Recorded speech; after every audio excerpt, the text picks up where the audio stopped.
proyecto es la extensión de la nueva línea A del metro al sur del Valle de Aburrá en su primera etapa a Sabaneta. El proyecto tiene una zona de influencia en los municipios de Itagüí, Sabaneta, La Estrella, Caldas y Envigado. Está ubicado en La Estrella, calle 77 Sur, Sabaneta, cerca a la calle 67 Sur, donde habrá una aula ambiental. Este se está realizando con recursos propios del metro. Su construcción se está adelantando sin generar traumatismo al tráfico del sur ni afectar el cauce normal del río Medellín.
El sector donde se está desarrollando las obras es un sector industrial.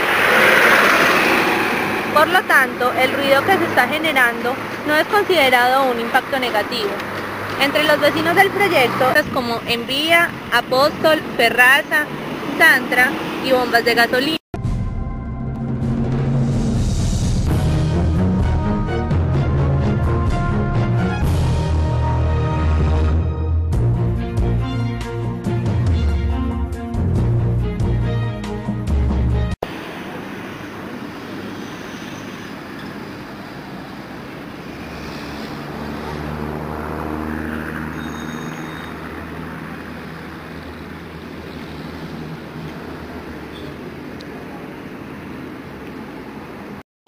El puente de la avenida Pilsen es una solución a la movilidad que conecta los municipios de Itagüí y Sabaneta con la autopista.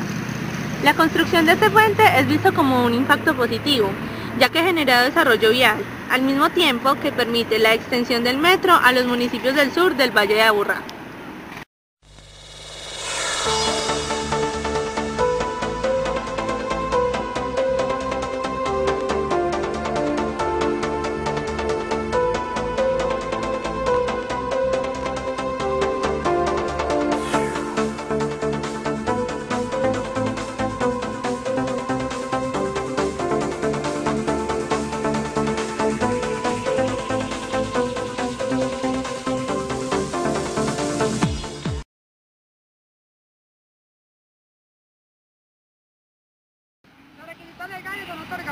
área metropolitana tiene la autoridad ambiental encargada de dar los permisos.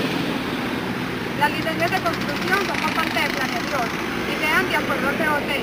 Además tenemos que contar con licencias ambientales. También debemos tener concesión de aguas, permiso de vertimientos, ocupación de cauces, aprovechamiento forestal, permiso de ocupación de espacio público y permiso de emisión de ruido nocturno.